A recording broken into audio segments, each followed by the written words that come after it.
Bonjour, je m'appelle Erwan Moison, je suis le directeur de la résidence de métis de Perros-Guirec et de celle de Saint-Brieuc, dans les Côtes-d'Armor. Je suis rentré au sein de l'entreprise en 2019 en tant que directeur pour ouvrir la résidence de Perros-Guirec. Et depuis le début de l'année 2023, j'ai également pris la direction de la résidence de Saint-Brieuc.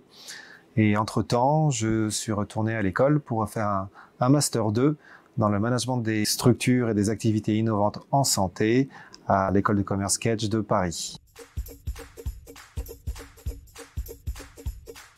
On a eu la chance de choisir le thème qu'on souhaitait pour notre thèse professionnelle et j'ai pris un sujet qui me tenait à cœur, c'était comment décarboner une résidence-service senior en exploitation. Est-ce que j'ai envie d'agir en tant que directeur sur un thème qui est vaste, des fois dur à appréhender, qui peut parfois être clivant, c'est le réchauffement climatique. Pour résumer, depuis le début de l'ère industrielle des années 1900, on émet de plus en plus de gaz à effet de serre quand on utilise tout ce qui est énergie fossile, le gaz, le charbon, le pétrole. Ce qui fait qu'on rajoute des couches dans l'atmosphère, qu'il fait de plus en plus chaud.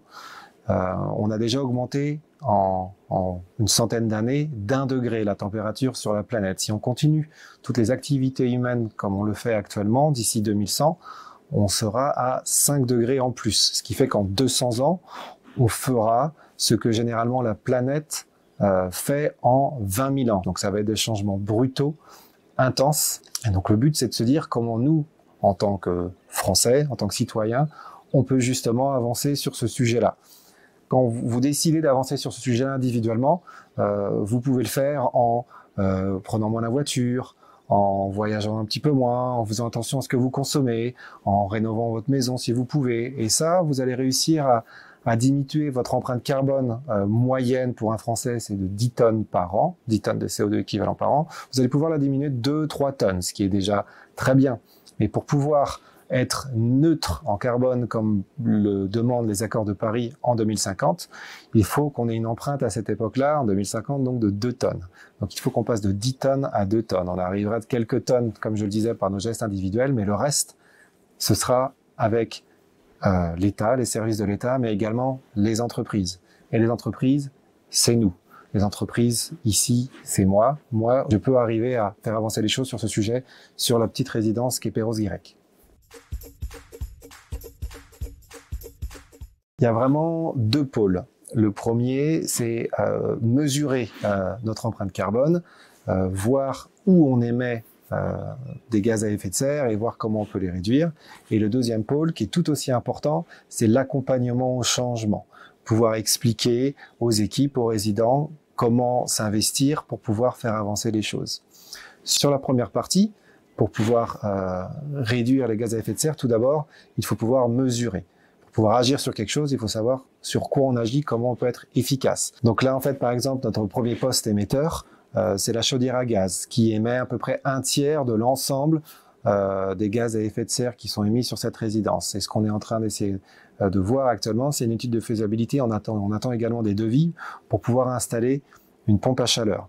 Le deuxième élément, si je les prends chronologiquement, vous avez ensuite tout ce qui est restauration. Ça, c'est à peu près 1/4 de nos émissions de gaz à effet de serre.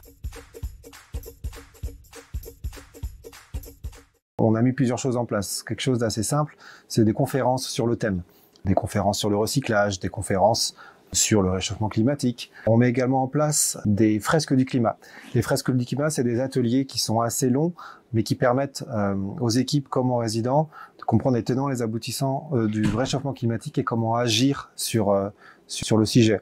On a mis en place une petite newsletter qui explique à peu près tous les 2 mois les consommations de notre résidence. Par exemple, le mois dernier, on a consommé l'équivalent de 8 piscines d'Omitis pour pouvoir vivre au sein de notre résidence. Et dernièrement, ce qu'on essaie vraiment de faire, c'est que notre jardin soit un peu à l'image de ce qu'on essaye de mettre en place au sein de la résidence.